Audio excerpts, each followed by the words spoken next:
نحمده ونصلي على رسوله الكريم أما بعد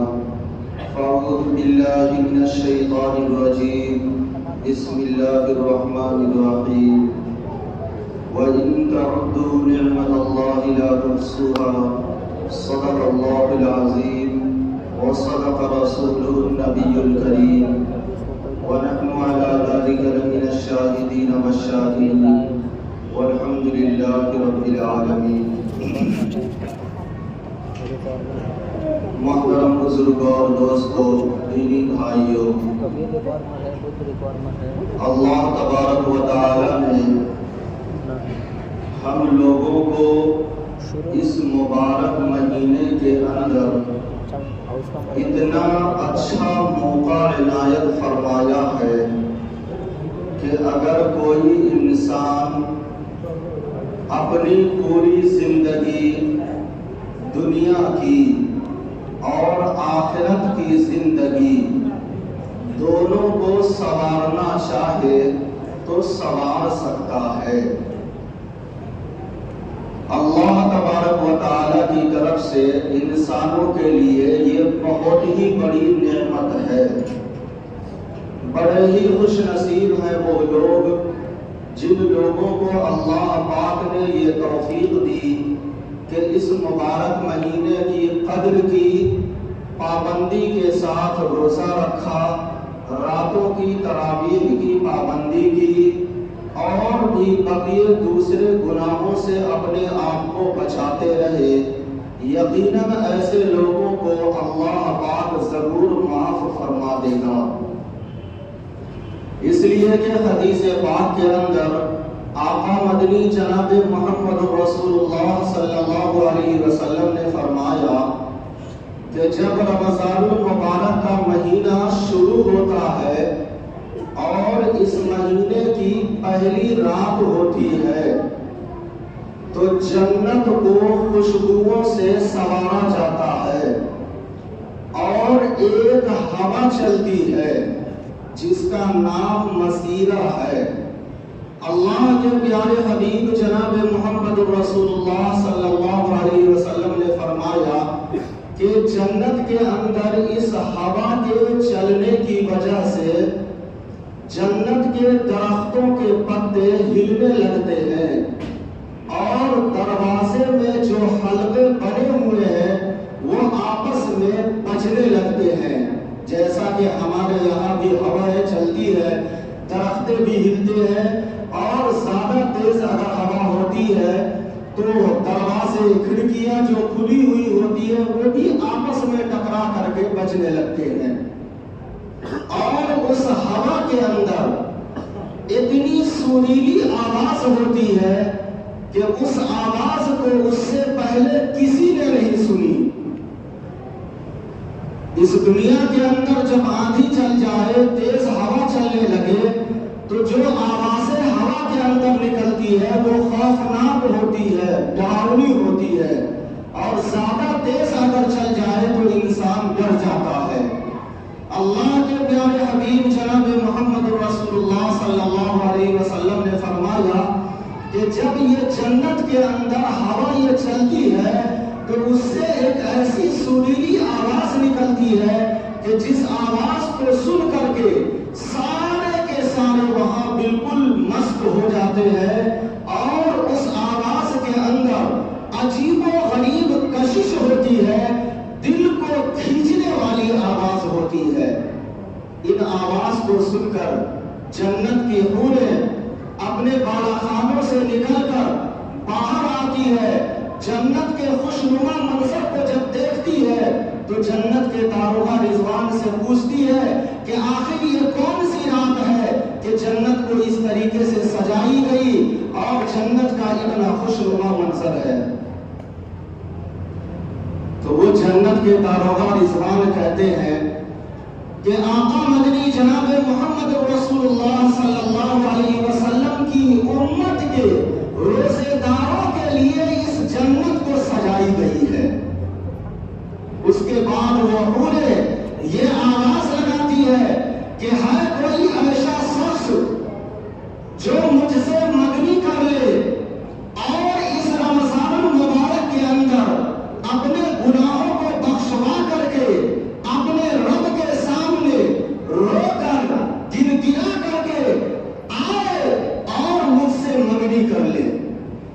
یہ جنت کے پورے یہ اعلان کرتی ہے اس امت کے روزے داروں کے لیے. اس امت کی وہ خصوصیت اللہ پاک نے رکھی ہے. اس سے پہلے قرآن کریم کے اندر جو ہے شہر رمضان الذی انزل فیہ القرآن ھدی للناس وبینات من الھدی والفرقان. اللہ پاک نے یہ رمضان المبارک کا مہینہ اس امت کے لیے خصوصیت کے ساتھ ہی دیا ہے. روزے تو پہلی امتوں پر بھی فرض کیے گئے تھے، لیکن رمضان المبارک کے جو فضائل، جو برکات اور مغفرت عامہ پروردگار عالم کی طرف سے جو رحمت کی برساتیں ہوا کرتی ہے، مغفرت عام ہوا کرتی ہے، اللہ کے نبی جناب محمد رسول اللہ صلی اللہ علیہ وسلم نے فرمایا کہ رمضان المبارک کی ہر رات کے اندر اللہ پاک ایک منادی کو یہ حکم دیتا ہے کہ پورے روئے زمین میں یہ آواز لگاؤ کہ ہے کوئی مغفرت چاہنے والا جس کی میں مغفرت کر دوں، ہے کوئی توبہ کرنے والا جس کی میں توبہ قبول کروں، ہے کوئی صحت کا طلبگار جس کو میں صحت دوں، ہے کوئی رزق کا طلبگار جس کو میں روزی عطا کروں. یہ رمضان المبارک کی تمام راتوں میں یہ اعلان ہوتا ہے. صرف اس امت کی یہ خصوصیت اللہ پاک نے رکھی ہے. اور جنت کو سنوارا جاتا ہے. اس کے بعد آقا صلی اللہ علیہ وسلم نے فرمایا کہ پروردگار عالم حضرت جبریل علیہ السلام کو یہ حکم دیتے ہیں کہ جاؤ روئے زمین پر اور جتنے سرکش شیاطین ہیں سب کو قید کر کے گلے میں توق ڈال کر کے دریا کے اندر پھینک دو، کہیں میرے محبوب صلی اللہ علیہ وسلم کے روزے داروں کے روزہ کو خراب نہ کر دے. اتنی بڑی فضیلت اور اتنی برکت اس رمضان المبارک کی ہے. ذرا غور کیجئے کہ ہمارے آپ کی زندگی میں نہ جانے پہلے کتنے ایسے رمضان آئے ہوں گے. اس رمضان المبارک سے ہم نے کیا فائدہ اٹھایا، ہماری زندگی کے اندر کیا تبدیلی آئی، ہم نے اپنی زندگی کو رمضان کے بعد ہم نے کیسے بدلا. کوئی بدلاؤ آیا یا نہیں؟ اگر بدلاؤ آ رہا ہے تو سمجھ لیجئے کہ یہ رمضان المبارک کا رمضان ہمارا گزارنا ہمارے لیے قابل قبول ہے. اور اگر کوئی بدلاؤ نہیں آ رہا ہے، جیسے رمضان سے پہلے تھے ایسے ہی رمضان کے بعد بھی اگر رہ گئے تو یاد رکھ لیجئے پھر اسی بد دعا کے ہم لوگ مستحق ہو جائیں گے.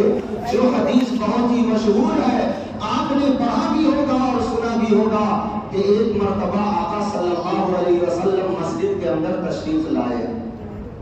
اور صحابہ کرام سے فرمایا کہ ممبر کے قریب ہو جاؤ. صحابہ کرام قریب ہو گئے. آقا صلی اللہ علیہ وسلم ممبر کے پہلے سینے پر قدم مبارک رکھا تو فرمایا آمین، پھر دوسرے پر قدم رکھا تو فرمایا آمین، پھر تیسرے پر قدم مبارک رکھا تو فرمایا آمین. اس سے پہلے آقا صلی اللہ علیہ وسلم سے کبھی بھی یہ عمل ثابت نہیں ہوا تھا. صحابہ کو تعجب ہوا، پوچھا کہ یا رسول اللہ صلی اللہ علیہ وسلم یہ تو نیا عمل ہم نے دیکھا ہے. جواب سن لیجئے. آقا صلی اللہ علیہ وسلم نے فرمایا کہ جبریل امین تشریف لائے، اور ایک روایت کے مطابق آقا نے فرمایا کہ جبریل تشریف لائے اور مجھ سے فرمایا کہ آقا صلی اللہ علیہ وسلم میں 3 بد دعائیں کر رہا ہوں، آپ اس پر آمین کہیے. اور ان 3 بد دعاؤں میں سے ایک بد دعا یہ بھی تھی کہ اللہ کے نبی صلی اللہ علیہ وسلم نے فرمایا کہ جبریل نے کہا کہ ہلاکو برباد ہو جائے وہ شخص جس کے سامنے جو رمضان المبارک کا مہینہ پائے اور پھر بھی وہ اپنی مغفرت نہ کرا سکے، ایسے شخص ہلاکو برباد ہو جائے. پروردگار عالم کو کوئی فکر اور کوئی غم نہیں ہے ایسے لوگوں کے لیے. آقا صلی اللہ علیہ وسلم نے آمین کہی. ذرا غور کیجئے، جبریل امین جیسے مقرب فرشتے کی بد دعا اور آقا صلی اللہ علیہ وسلم کی زبان مبارک سے آمین نکلی ہوئی اس بد دعا کو کتنا سخت بنا دیتا ہے، جس بد دعا کے میں کوئی شک بھی نہیں ہو سکتا۔ تو ہماری زندگی کے اندر جتنے رمضان آئے، اگر رمضان سے پہلے کی جو زندگی ہماری آزادی والی گزر رہی تھی، من پسند گزر رہی تھی، اور جس جیسا من میں آیا گزار رہے تھے، اگر وہی زندگی رمضان کے بعد بھی ہم گزار رہے ہیں تو یقیناً بڑے افسوس کی بات ہے یہ، اور ہماری ہلاکت میں کوئی تردد نہیں رہ سکتا، چونکہ رمضان کے اندر اللہ پاک مغفرت عام کر دیتا ہے۔ جو بھی آ جائے بندہ اللہ کے سامنے روئے، گڑگڑائے، پروردگار عالم معاف فرما دیتا ہے۔ چنانچہ اللہ کے پیارے حبیب جناب محمد رسول اللہ صلی اللہ علیہ وسلم نے فرمایا کہ روزانہ افطار کے وقت، یعنی اس مہینے کے 30 دن روزانہ افطار کے وقت اللہ پاک ایسے 10 لاکھ آدمیوں کو جہنم سے آزادی دیتا ہے جس پر جہنم واجب ہو چکی ہے۔ روزانہ 10 لاکھ لوگوں کو اللہ پاک جہنم سے آزاد کرتا ہے، جبکہ اس کا جہنم میں جانا واجب اور ضروری ہو چکا ہے۔ ایسے لوگوں کو بتائیے اللہ کی کتنی بڑی نعمت ہے، کتنی بڑی رحمت ہے، اور مغفرت کتنا عام ہے، بخشش کا دروازہ 24 گھنٹہ کھلا ہوا ہے۔ اس کے بعد آقا صلی اللہ علیہ وسلم نے فرمایا کہ جب رمضان کی آخری تاریخ ہوتی ہے، یعنی آخری روزہ، اس افطار میں، آخری افطار کے وقت پورے مہینے کے اندر جتنے لوگوں کو اللہ پاک نے جہنم سے آزاد کیا تھا، اتنا ملا کر کے آخر افطار کے اندر صرف ایک دن میں اللہ پاک جہنم سے آزاد کرتا ہے۔ ہم لوگ مانگے تو مانگنے والا کوئی نہیں، بخشش کرانے والا نہیں، اللہ نے تو دروازہ کھول دیا ہے، اس در پہ آنے والا نہیں، اس در سے مانگنے والا نہیں، جس در سے ملتا ہے اس در پہ ہاتھ نہیں اٹھتا، اور جس در کو بند کرنے کی نوبت آتی ہے لوگ وہاں جا کر کے مانگتے ہیں۔ غور کرنے کی ضرورت ہے۔ اس کے بعد آقا صلی اللہ علیہ وسلم نے فرمایا کہ جب رمضان کی آخری رات ہوتی ہے، جسے ہم لوگ چاند رات کہتے ہیں، اور پوری رات ہم لوگ چاند رات کو صرف ٹہلنے میں، خوشیاں منانے میں، مارکیٹنگ کرنے میں، یا یوں ہی فضول بکواس میں، کھیل کود میں، مستی میں جس رات کو ہم لوگ گزار دیتے ہیں، چاند رات کے متعلق آقا مدنی جناب محمد رسول اللہ صلی اللہ علیہ وسلم نے فرمایا کہ جب عید کی رات ہوتی ہے تو آسمانوں میں اس رات کا نام لیلۃ الجائزہ رکھا جاتا ہے۔ لیلۃ الجائزہ سے اس رات کو نام لیا جاتا ہے۔ یہ مانا بدلے کی رات، انعام کی رات۔ اللہ پاک اس رات میں انعام دیتا ہے روزے داروں کو، اس امت کے مومنین اور مومنات جس نے بھی روزہ رکھا، رمضان کو صحیح طریقے سے گزارا، تراویح کی پابندی کی، قرآن کی تلاوت کی، روزے کی پابندی کی، اور بھی دوسرے ذکر و اذکار کی پابندی کرتے رہے پورے مہینہ، تو اللہ پاک آخر رات میں، یعنی عید کی رات میں چاند نکلنے کے بعد اس رات کے اندر اللہ پاک انعام دیتا ہے۔ اس لیے اس رات کا نام لیلۃ الجائزہ رکھا گیا ہے، انعام کی رات۔ اس رات میں انعام ملتا ہے۔ حدیث کے اندر ایک بات لکھی ہوئی ہے کہ 5 راتیں ایسی ہیں جس رات میں انسان ثواب کی نیت سے عبادت کے لیے جاگے تو اس شخص کے اوپر جنت واجب ہو جاتی ہے۔ 5 راتیں ایسی ہیں، ایک 8ویں ذی الحجہ کی رات، دوسرے 9ویں ذی الحجہ کی رات، اور تیسرے